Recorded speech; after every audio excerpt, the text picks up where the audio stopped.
Well, look who's back in South Florida after spending the month of July up on Cape Cod and having an absolutely spectacular time. I will say I do miss New England, especially at this time of year. But one way or the other, it is what it is. And today is Friday, August 4th, 2023. And what is it that you need to know? Well, I take a short vacation and all hell breaks loose. I mean, what happened? Strong economic data, a hawkish Bank of Japan, and a Fitch downgrade. Bond yields surge and stock prices fall on investor angst, but let's not get crazy and dramatic, okay? Oil prices pierce $82 a barrel as the Saudis and the Russians promise more and ongoing cuts. The dollar is up, gold is down. And what do we have for dinner tonight? Well, I think we're going to have the Pork Chop Arrabiata, right? Because it's an angry pork chop, but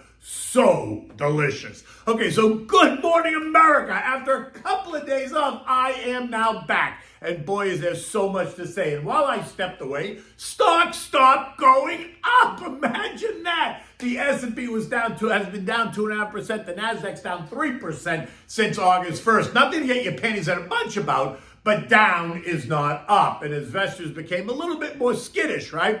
That 13-day historic bull run, which I told you I thought was bullshit, came to an end. It started last week with the Bank of Japan that threatening a more hawkish stance, something the markets were not really prepared for. And then it was the eco data in this country that continues to be stronger than what the Fed has hoped for. ADP employment came in much stronger than what the Fed was hoping for. They reported a 324,000 increase in jobs, new jobs, versus the 190 expected. S&P U.S. Services PMI came in at 52.3. ISM Services PMI came in at 52.7, leaving both well in expansionary territory. Remember that the U.S. economy is a 75% services economy. So this is also not what the Fed wants to see. Toss in factory orders, durable goods, all better as well. And then we had the event that apparently nobody saw coming, right?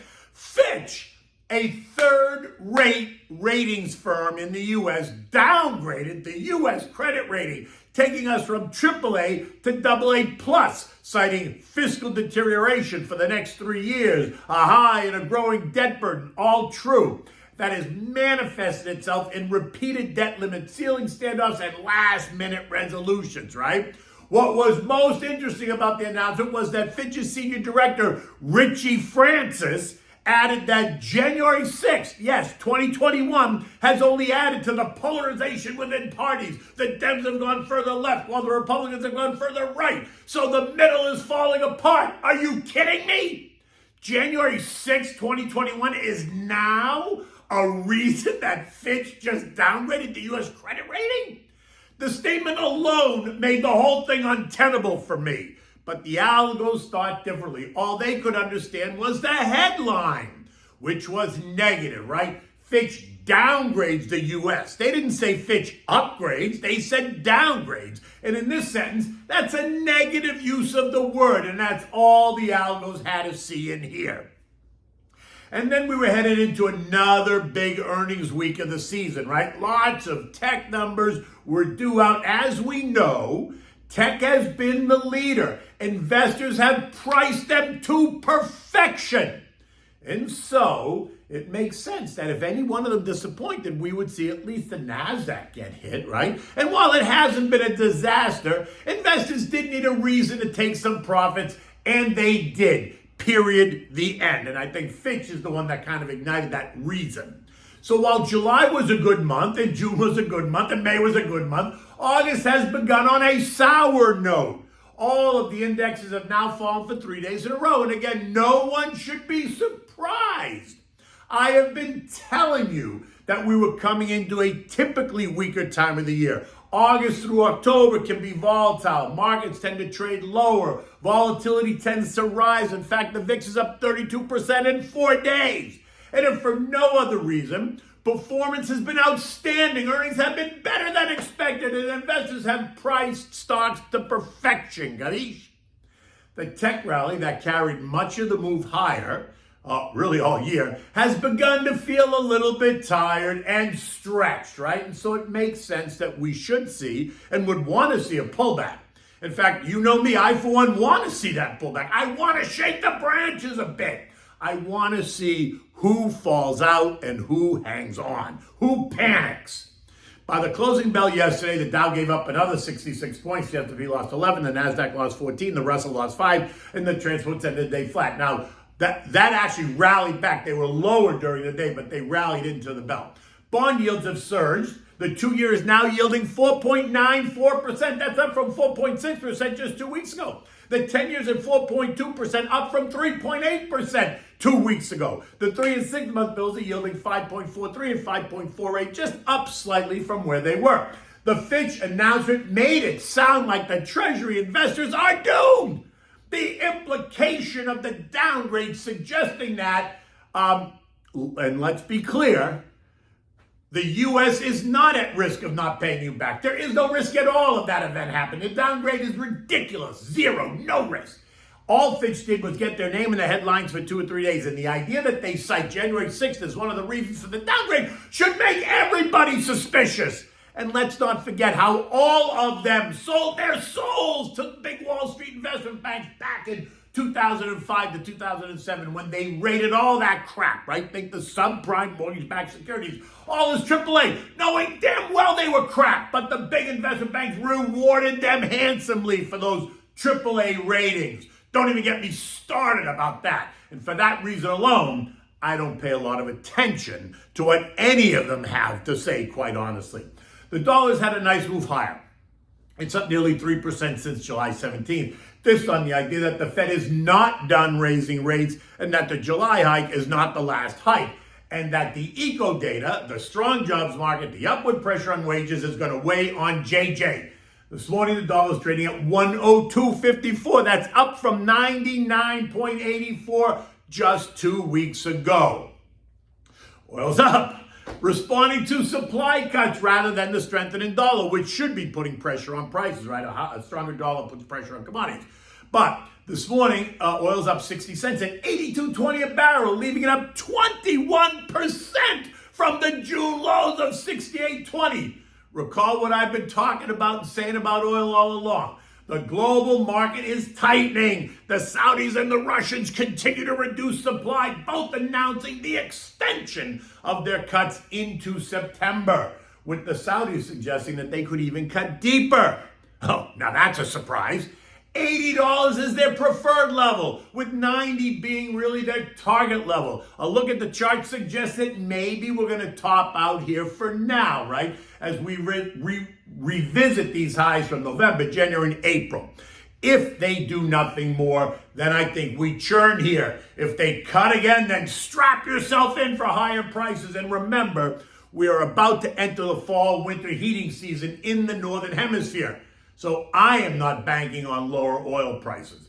Gold, on the other hand, is responding to the stronger dollar, right? After testing as high as $2,025 an ounce a couple of weeks ago, we've seen gold fall $50 on that strengthening dollar. And this morning it's trading at $19.67 an ounce. We're sitting on the long-term trend line at $19.58 is the trend line, right? We're at $19.67. A level I think it will hold. That is unless the Fed starts to make more noise about more rate hikes to come, which I think there's at least one more, but I would not be surprised if we saw 2 more hikes. Eco data today is all about the non-farm payroll report. It is expected to show 200,000 new jobs created. But remember, the ADP report was much stronger than the expectation, so that's leaving some to suggest we could see the same today. Unemployment expected to remain at 3.6%, while average hourly earnings are up 0.3 month over month and 4.2% year over year. There's going to be lots of talk about how Amazon crushed it and Apple disappointed. Please. Amazon is up 9% in the pre-market, while Apple's down 1.5%. Apple is up 47% year to date. A pullback would be welcome. Sluggish iPhone sales and a slight miss on revenue being cited as the reasons for investor angst. Look, Timmy Cook reported $81.8 billion in revenues for the quarter. $81.8 billion. Just think about that for 1 minute. And by the way, the street raised their price targets on Apple. Amazon, on the other hand, continues to impress. Net sales of $134.4 billion. Operating income of $7.7 billion. Net income of $6.7 billion. The numbers are ridiculous. The street also raised their price targets for Amazon. So are you surprised? The stock is up 53% year to date. But remember, it was down 51% in 2022. It is still 23% below the January 2022 levels. Apple was down 31% in 22, but it's up 47% this year. It's 5% higher than the January 2022 level. So yes, a pullback in Apple and a surge in Amazon does make some sense just on a technical level. U.S. futures this morning were higher on the back of the Apple and Amazon news, but they're fluctuating all over the place as we await the 8:30 non-farm payroll report, right?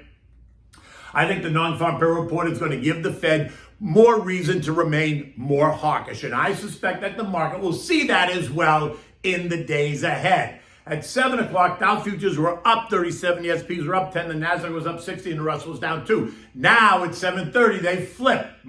Futures are lower. European markets are mixed. The Bank of England raised rates by 25 basis points yesterday. Not a surprise at all. In fact, the surprise might have been that some expected them to raise by 50 basis points. So 25 would be seen as dovish. I don't think so, but you could make that argument. Bank earnings in Europe are due out today, along with the U.S.'s non-farm payroll report. The Euro stock, at 7 o'clock was up 0.3, while Germany was down 0.1. Everything else is kind of in between. The S&P sits at 45.01. That is down from the recent high of 46.07 on July 27th. Futures, which were looking up, now are kind of flat to down this morning on what feels like a knee-jerk reaction to the pressure from earlier this week, as well as the Apple and Amazon reports and upgrades to their price targets. I've been saying that I think the market is tired, and I still do.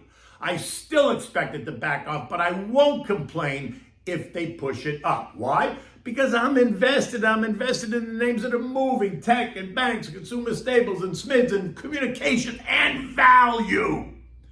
Last week I said don't get lulled into this sense of never, never land, right? That the market will never go down. Because guess what? Never, never land does not exist, no matter what Peter Pan tells you. Investors recognize that we are stretched and that it needs to take a breather. Patience is a virtue. You should not be chasing names that are running away. There are plenty of other options and opportunities that will balance out and stabilize your portfolio for the longer term. Investing, remember, is a long game. Okay. There you go. I had to just get that out. So now do we have for dinner tonight? Well, considering the markets are, kind of back and forth, and they're angry, they're not angry, they're happy, they're sad, we're going to have the Pork Chop Arrabiata, right? Which is really an angry pork chop. It's perfect, I think, for the mood of the last couple of days and maybe even today. Let's see how that works out, right? Arrabiata, as you know, means rage. It means angry. That's kind of appropriate. The good thing about the arrabbiata sauce is that you can use it on a bunch of things. You can use it with pasta, steak, pork, lamb, even chicken. Penne arrabbiata is a classic pasta dish and can be found on almost any menu in a southern Italian restaurant. Okay, so to begin with, you have to make the basic marinara sauce. Plum tomatoes, garlic, onions, grated carrots and celery, fresh basil, a pinch of sugar, and salt and pepper, right? So to the pan, you're going to add some olive oil. With the side of the knife, you're going to smash the garlic and then rough chop it, add it to the pan, saute it around. Next, add the diced onion. Continue to saute that for 10 minutes or so. Heat on medium. Don't burn it. Don't burn the garlic. Don't burn the onions. You just want the onions to become translucent and soft. Next, add the shredded carrots and the celery, maybe 2 of each. And continue to saute it for another 15 minutes or so that the veggies get soft as well and almost begin to melt away. Now add the plum tomatoes. If you want a chunky sauce, then just hand crush the tomatoes out of the can, add them to the pot. If you prefer a smoother sauce, then run them through the food processor and blend them really well so that you don't have chunks left, right? It'll become a smoother sauce. Once you add it to the pot, season it with fresh basil, salt and pepper, and a pinch of sugar. This is more, I think, psychological, but my grandmother did it, so I just do it. So just do it, right? Just a pinch. It's just a pinch. You want to bring it to a boil, then reduce it to simmer, stir, and cover, right? Returning to just stir it occasionally and it should sit on the stove for about 30 minutes just on simmer. Now for the arrabbiata, you need the pancetta, the crushed red pepper flakes, garlic, and olive oil. Now, in another large saute pan, something that you can add the pork chops to, you're going to put the olive oil, you're going to add some crushed chopped garlic and saute that. Now add the pancetta and continue to saute that for 5 minutes or so, 5 to 8 minutes. Now introduce the red pepper flakes. The more you add, the angrier it gets, capiche? Then add 4 ladles of the marinara sauce that you just made. Put it right in that next saute pan. Now, if you're making pork, which we are, you're going to season the pork chop with salt and pepper. You're going to light your grill outside. You're going to heat it up. You're going to put the pork chops on the grill. You're going to cook them just for 3 minutes on each side, just to sear them a little bit. Take them off the grill, bring them in the house, and put them in the saute pan with the arrabbiata sauce. Let it simmer for 5 to 8 minutes, right? Bathing the chops as it simmers. Just keep bathing them with a spoon. Keep putting the sauce over the chops and let them simmer. When you're ready, you're going to place a chop on a plate, spoon the sauce over the chop. And if you're really in the mood for more arrabbiata, then add a side of pasta with the same sauce. Make sure that you have plenty of fresh grated Parmesan cheese. It is delicious. You will not be disappointed. Look, it's Friday. I'm back in Florida. The sun is out. The sun is shining. It's going to be a beautiful day here. It is what it is. Have a great weekend. And until Monday, take good care.